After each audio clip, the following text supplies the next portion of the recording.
Hindi sapat na uminom tayo ng malinis lamang na tubig mula sa mga kasalukuyang proseso ng paglilinis ng tubig na ating maiinom. Ayon kay Emmanuel Balani, may-ari at CEO ng Gift of Nature, distributor ng Alcarac, sa kasalukuyang proseso ng paglilinis ng tubig o water treatment sa mga water refilling station, nawawala ang mga mahalagang mineral na kailangan ng ating katawan kung kaya kulang ang benepisyo ng tubig na ating iniinom.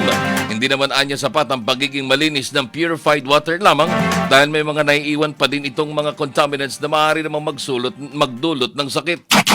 And then nakita naman ng mga negosyante yung demand sa malinis na tubig, naglabas naman po sila ng distilled water. Yan yung mga nakabote na eh. So yung distilled water po, sang-ayon sa mga commercial at napatunayan din namin po, excellently siya po talaga yung pinaka-cleanest and purest water. No? So, yung claim nila na yon ay okay po yon. So, sila po yung pinakamalinis.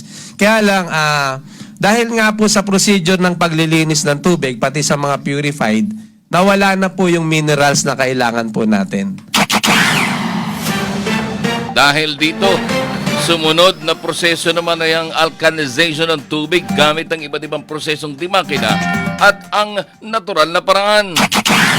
Diyan naman po naglabasan yung mga alkaline water na tinatawag. May mga Japanese technology, Malaysian, Singaporean, British. Meron pong mga machines na ginagamit pang alkaline. Meron mga alkaline filters. Merong mga alkaline additive. Ang pinakamaganda po kasi to alkaline your water is natural way. Yung magbababad po tayo ng lemon at saka ng apple. Cucumber po, pwede rin po. Pwede rin, so, okay. yun po, no? So, yun po yung maganda. Kaya nga lang, busy na po kasi tayo. Hindi po natin na magagampanan yon. In fact, pag nagawa po natin yun sa isang linggo, baka sunod na linggo, hindi na. Okay? So, yung mga iba naman pong pang-alkaline, ay ang tawag ko po dyan ay synthetic.